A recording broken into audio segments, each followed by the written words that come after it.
Hello and welcome back to Jenna Gets Creative. As you know, if you've been watching for more than a week, I'm on the street team helping promote Jenna Moressi's new novel, The Savior's Sister, in the pre-sale campaign. All of us on the team have had the opportunity to read the novel early. Last week we were asked to review the novel on Goodreads, and this week we're being asked to put those reviews out on our other platforms. So today, that's what I'm doing. I'll be painting a white lily, since those are the main character Layla's favorite flower, and they're used quite symbolically in the series and on this book's cover. I considered doing another fan art character portrait, but I ran out of time to do another detailed portrait this week, so a lily it is. I'm using Derwent Inktense in a Pentalic cold press watercolor sketchbook. As a member of the street team for The Savior's Sister, I did receive a free advanced reading copy of the novel, but I promise my thoughts on this book are my own and completely honest. If it was bad, I would have bowed out of the team. I'll also say I did not give either of Jenna Moressi's previous novels a full 5 out of 5 stars after I read those. I gave them 4s. The Savior's Sister, on the other hand, I rate 5 stars. I'll dive headlong into my review in a moment, and I hope it'll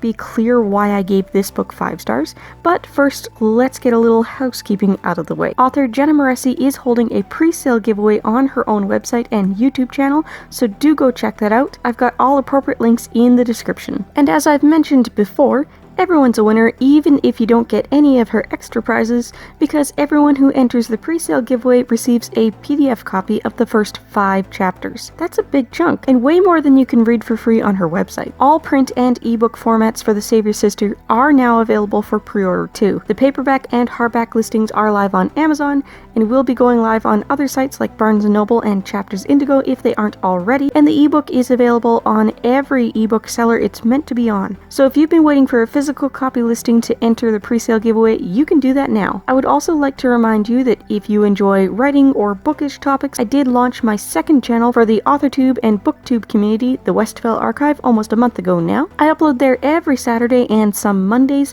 and my 5th video over there will go live this Saturday. There's a link in the description and in the end card if you're interested. Once I'm done with my street team duties, which I really should keep here on my bigger platform, I'll start keeping pretty much all of my booky topics restricted to that channel. Alright, with all that done and out of the way, let's get into the review. Disclaimer, I do not intend to spoil any major plot points in The Savior's Sister with this review I'm about to give, but I will be using examples of smaller things from the book, and I do have to spoil bits of the previous book, The Savior's Champion, in order to properly discuss what's going on in this book and why it's so great. If you don't want to hear those things just yet because you haven't read The Savior's Champion and you intend to, I won't fault you for clicking off or muting me right now. I'd very much appreciate if you could like and comment before you go, and I'd also like to remind you that next week is an Art Addicts Alliance upload week, so you'll be getting 3 videos on this channel, Tuesday, Thursday, and Friday. The Savior's Sister is book 2 in the 4-book Savior's series, and it is a companion novel to book 1, The Savior's Champion, which means it covers the same timeline as the first book, but comes from a different character's point of view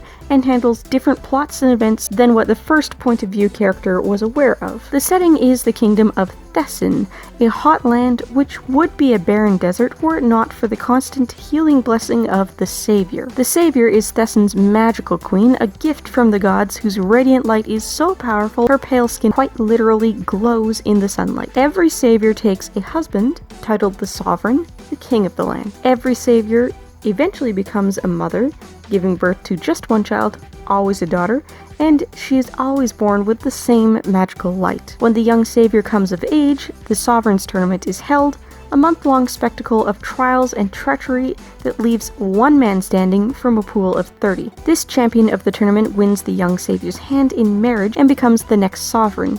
So the cycle has continued for hundreds of years, with each sovereign working to maintain political relations for the kingdom, and each savior working to bless, heal, and maintain the kingdom and its people. But now things are different. The current sovereign, Vrondes, is power-hungry. He arranged the murder of his wife, the late savior, late in her pregnancy. His hope was that he was killing both saviors, ending the line, and that he would continue to reign over the land indefinitely by default. A midwife in the right place at the right time witnessed the assassination of the savior and was able to deliver her daughter by cesarean section in time to save the new savior. Chapter 1 of The Savior's Sister opens on a young Layla, small child, playing with her adopted sisters in the palace when she overhears her father bribing one of his senators to remain in his service. This man, it turns out, was the true assassin. not the man who had been tried and tortured before the public. Layla learns for the first time that her father was responsible for her mother's murder, and in an instant, her childhood ends. These are not truly spoilers, by the way. This information comes from the first chapter of both the Savior books,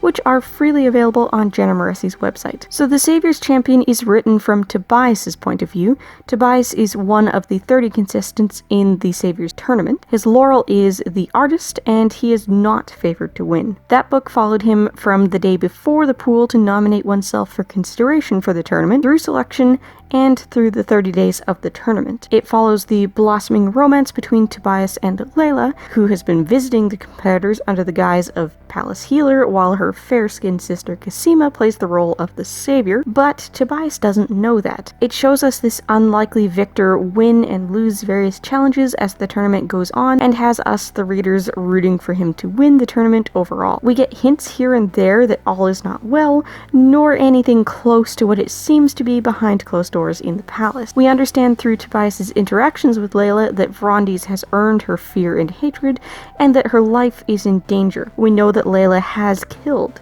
We know that she's falling in love with Tobias, but that she has moments of doubt. We know that Tobias loves her dearly, but that he's utterly convinced that there's no happy ending because he believes Cosima is the savior, and that means his future holds only death or marriage to a woman who isn't Layla. He never picks up on the hints that are left for the readers that Layla is in fact the true savior, nor does he ever simply wish that she was the savior instead of Cosima. Since I did pick up on those hints, as apparently most female readers do, it drove me nuts in the most enjoyably frustrating way that he didn't, and that he didn't wish for it either. The savior's sister, on the other hand, is written from Layla's point of view. This time we get to witness all the things happening behind the scenes. We still get the interactions between Tobias and Layla, and in fact much of those scenes contain word-for-word dialogue, but this time we get Layla's emotions and inner thoughts as those conversations play out. More importantly though, we get so many answers to so many questions. Questions we had when we were reading The Savior's Champion, and questions we didn't. We get answers to little things like,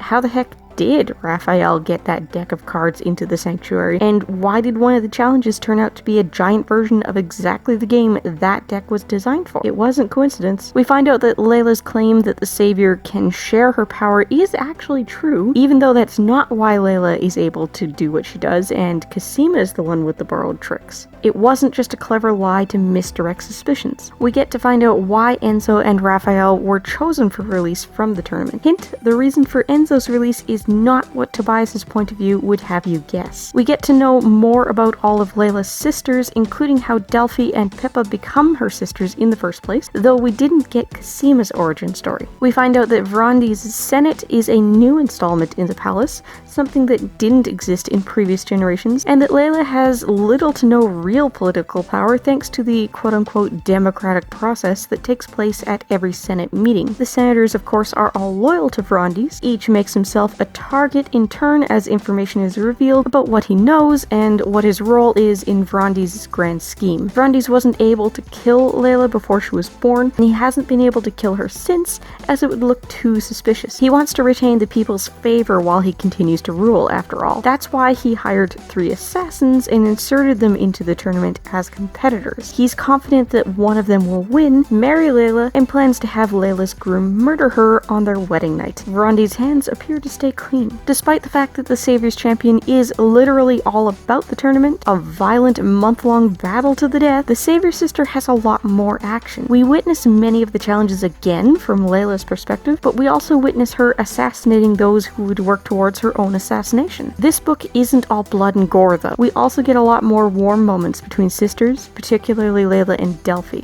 We find out that Layla also has another trusted loved one in the palace, who she turns to for comfort at times, and this is Talos. In The Savior's Champion, we didn't know his name, though we did see him as the torturer in the Stay Calm challenge. In The Savior's Sister, we find out that he was a competitor in the last Sovereign's tournament, fighting for Layla's mother's hand, and that he was one of the 2 released competitors. We learned that release from the tournament isn't what it appears to be either. Talos is a prisoner in the palace, ordered to do Vrondies' bidding, and otherwise shackled in his cell beneath the Senate meeting room. He's like a loving uncle to Layla, telling her stories of better times and of her mother when she visits him in secret. Additions of side characters like this in The Savior's Sister are what makes this version of the story 5 stars to me, when the story told from Tobias's point of view was only 4 stars. The Savior's Champion already did most of the world building for the series, but because we're now in the Savior's head, we understand how precarious the kingdom's current state of good fortune is. We learn that without Layla's daily efforts to heal and maintain the land, a black plague is waiting just below the earth that would return and destroy the land. We also learn that political relations with neighboring countries aren't as peaceful as they're meant to be, and that Ferrandes has been winning friends and enemies among the neighboring rulers. The political landscape of this world is much more thoroughly explored in TSS, and this is absolutely necessary in order to truly understand why the tournament Tobias found himself in has gone so terribly wrong. Layla, as a point of view character, is a lot more compelling than Tobias, in my opinion, and it's not just because she's a woman. It helps that she's a woman, I'm a woman, and the author is a woman, because we all understand the female brain, and it makes sense that Layla has a female brain.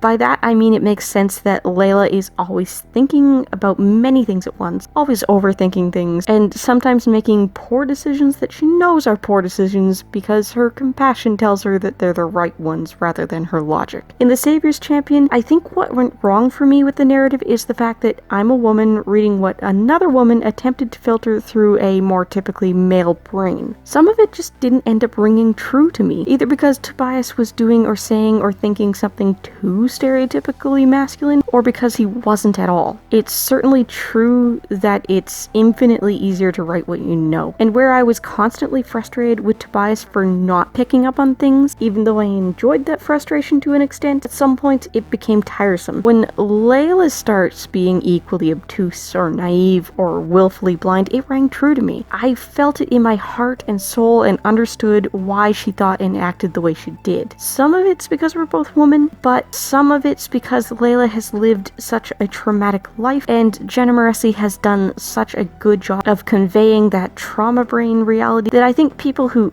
aren't living with that will still get it completely. It's so easy to understand and empathize with Layla. Without spoiling this book's very different late game twists and turns, I will say it takes place during exactly the same span of 30 odd days as The Savior's Champion, and leaves us on pretty much the same cliffhanger leading us into book 3. So if you've read The Savior's Champion already and you're dying to know what happens next, I'm sorry to say this book does not hold those answers. What it does hold, however, is so worth the read. I know some people will inevitably pick up The Savior's Sister first without reading The Savior's Champion, so if you're wondering if the two books can be read out of order, technically yes. There is enough world building in The Savior's Sister that you don't need what was set up in The Savior's Champion to understand it, and the characters and plot stand on their own beautifully. If you were jumping into this without prior knowledge of Thesson and the Sovereign's Tournament, you would certainly not be lost, and you would absolutely enjoy this book on its own merit. That being said, simply by knowing that this book is about the Savior,